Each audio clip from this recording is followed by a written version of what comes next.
Halo, assalamualaikum warahmatullahi wabarakatuh. Kembali lagi bersama saya Indah Permatasari dengan NIM 1405623057. Jadi di video kali ini saya akan menganalisis mengenai program Makan Bergizi Gratis atau MBG. Apakah program MBG ini bisa mewujudkan Indonesia Emas 2045 atau malah justru program MBG ini menambah beban negara? First thing first, MBG ini adalah program yang diusungkan oleh Prabowo Gibran pada saat kampanye. Jadi program makan bergizi gratis atau yang kita kenal MBG itu bakal jadi program prioritas untuk mencetak generasi emas di tahun 2045. Jadi diharapkan dengan adanya MBG ini, anak-anak di Indonesia itu bisa tumbuh secara sehat, cerdas, kuat karena gizinya terpenuhi sejak kecil. Sebenarnya terdengar sebuah program yang ideal, tapi pada kenyataannya setelah hampir 2 tahun program ini berjalan, justru berita-berita yang muncul tuh malah kayak banyak permasalahan-permasalahan mengenai, program ini gitu.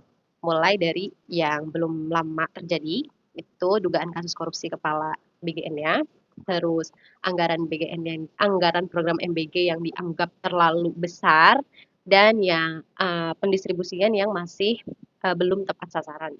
Oke, jadi, pada saat kampanye Prabowo Gibran itu bilang kalau misalnya, MBG ini akan membudgetkan sebesar 15.000 per porsi atau per anak gitu. Jadi total anggaran untuk program ini tuh sekitar 450 triliun per tahunnya. Nah, tapi pada kenyataannya ketika, Prabowo Gibran ini menjabat dan program ini mulai apa ya, dijalankan, harga budget per porsi itu dipangkas menjadi 10.000 per porsi, turun 5.000 kan. Nah, mengenai anggaran ini sebenarnya, program MBG itu masih berubah-ubah, karena pada awalnya di RAPBN 2025 itu disebutkan untuk program MBG ini tuh sebesar 71 triliun gitu. Nah, tapi, Menko Pangan Zulkifli Hasan itu bilang anggaran MBG di bulan Januari 2025 aja itu udah sampai 420 triliun gitu. Dan ada juga tim ekonom pemerintah itu bilang kalau misalnya program ini tuh sebenarnya anggarannya bisa sampai 500 triliun lebih karena katanya program ini tuh masih dinamis gitu. Entah sebenarnya program yang masih dinamis atau memang perencanaannya yang belum matang sejak awal gitu. Dan FYI, eh, dari berita yang saya baca, untuk satu hari program MBG ini tuh butuh uang sampai 800 miliar rupiah. Dalam sehari 800 miliar rupiah. Gitu. Dan bahkan sampai dari data yang saya terakhir baca itu anggarannya tuh masih terus naik gitu, belum jelas berapa pastinya gitu. Jadi dari 71 triliun di tahun 2025 sampai 171 triliun di tahun 2026. Bahkan KPK sendiri tuh memberikan peringatan gitu bahwa kenaikan anggaran program sebesar ini kalau misalnya belum diimbangi dengan aturan yang jelas dan pengawasan yang ketat, itu artinya kayak anggaran sebesar itu dikeluarkan tanpa apa ya kepastian yang benar gitu. Oke, selain anggaran program MBG yang belum jelas ini, akhir-akhir ini juga muncul permasalahan atas dugaan kasus korupsi kepala BGN. Jadi pada awal bulan Juni, di tanggal 3 Juni, Kejagung itu menangkap dan menetapkan tersangka dugaan korupsi 3 kepala BGN gitu. Menurut informasi yang beredar dalam proses penyidikan, dugaan korupsi ini tuh berkaitan dengan pemilihan mitra pelaksana dan pengadaan barang MBG. Jadi sejumlah yayasan yang terlibat dalam MBG ini tuh diduga sebenarnya tidak sepenuhnya memenuhi persyaratan yang telah ditetapkan. Terus selain itu juga ada yang namanya markup harga setiap pembelanjaan gitu. Jadi eh, harga belanja barang itu sengaja dilebihkan oleh oknum-oknum yang memanfaatkan selisihnya gitu. Jadi selisihnya diambil, padahal kayak harganya nggak segitu. Jadi sebenarnya yang dikorupsi itu sebenarnya bukan bahan makanan dalam MBG-nya, tapi tuh kayak belanja-belanja barang yang sebenarnya nggak penting, seperti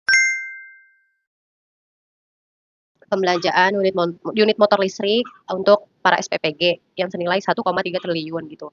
Selain itu, pembelian sepatu, pembelian tablet, pembelian televisi.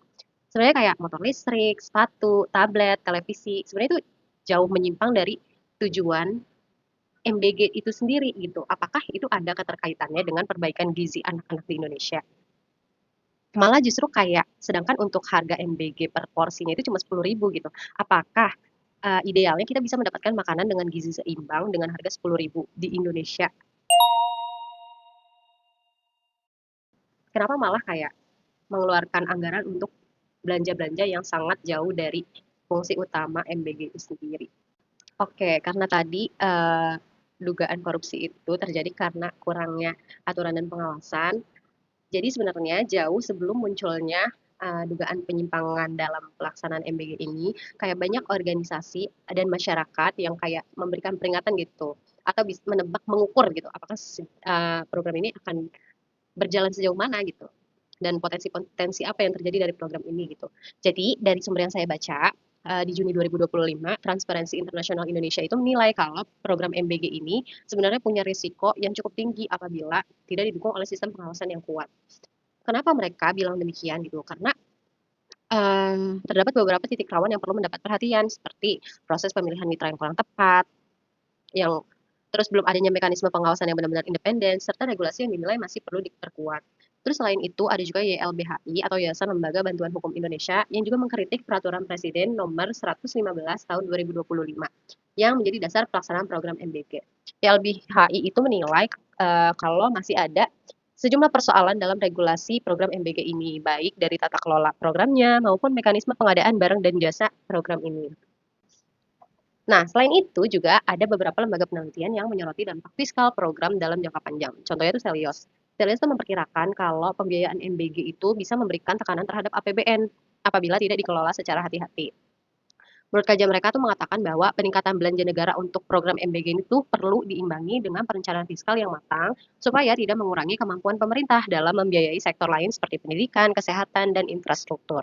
Jadi seperti yang kita tahu, kita throwback ke awal mula di apa ya, dilaksanakannya program MBG ini, kayak terjadi efisiensi besar-besaran kan di seluruh sektor gitu. Dari keseluruhan masalah yang udah saya sebutkan, sebenarnya yang paling penting itu apakah program MBG ini sebenarnya sudah menjangkau mereka yang benar-benar membutuhkan program ini gitu, yang jadi fokus program ini. Karena seperti yang kita tahu, pendistribusian MBG ini tuh mostly fokusnya masih di perkotaan aja, karena akses untuk pendistribusiannya kan lebih gampang di kota kan dibandingkan daerah-daerah terpencil. Sedangkan fungsi utama dari program MBG ini kan untuk memperbaiki gizi gitu, untuk mengurangi angka stunting di Indonesia. Berarti kan yang harusnya jadi fokus dari program ini kan wilayah-wilayah terpencil, terus keluarga yang punya penghasilan di bawah 2 juta. Nah, sedangkan kayak di wilayah yang terpencil ini yang harusnya jadi fokus itu kayak belum semuanya merasakan dampak dari program ini. Karena tadi saya udah menjelaskan dan menganalisis apa aja permasalahan yang terjadi dalam program MBG ini. Tapi saya juga mau bilang kalau misalnya sebenarnya kita nggak bisa memungkiri tujuan dari program dibuatnya ini juga sebenarnya punya tujuan yang positif. Karena Indonesia sendiri kan masih menghadapi persoalan stunting dan gizi buruk ya. Sebenarnya upaya meningkatkan kualitas gizi itu merupakan investasi penting bagi masa depan bangsa. Terus selain itu, saya juga baca kalau misalnya di beberapa daerah itu mengatakan kalau terjadinya peningkatan kehadiran siswa di sekolah setelah adanya program MBG ini. Jadi hal ini tuh menjadi tanda kalau misalnya MBG sebenarnya punya loh potensi untuk memberikan dampak positif kalau misalnya pelaksanaannya dilaksanakan dengan baik. Nah, tapi program yang baik itu kan nggak cuma kita nilai dari tujuannya yang baik aja, tapi dari proses pelaksanaannya. Jadi diharapkan program MBG ini tuh bisa memperbaiki proses perencanaannya secara matang, terus pengelolaannya yang transparan, terus pengawasannya diperkuat lagi dan distribusinya supaya lebih tepat sasaran gitu. Karena pada akhirnya sebenarnya bukan keberlanjutan dari program MBG ini, tapi gimana program ini tuh bisa bermanfaat gitu dari setiap anggaran yang dikeluarkan, memberikan manfaat yang apa ya, benar-benar berdampak gitu bagi masyarakat dan anak-anak yang memang benar-benar membutuhkan. Sebab generasi emas itu nggak hanya dibangun melalui program yang besar aja, tapi juga melalui tata kelola yang baik, transparansi, dan kepercayaan masyarakat terhadap pemerintah. Mungkin itu aja yang bisa saya sampaikan mengenai analisis program MBG di video kali ini. Eh, kalau misalnya saya ada salah penyampaian, boleh dikomen. Terima kasih. Wassalamualaikum warahmatullahi wabarakatuh.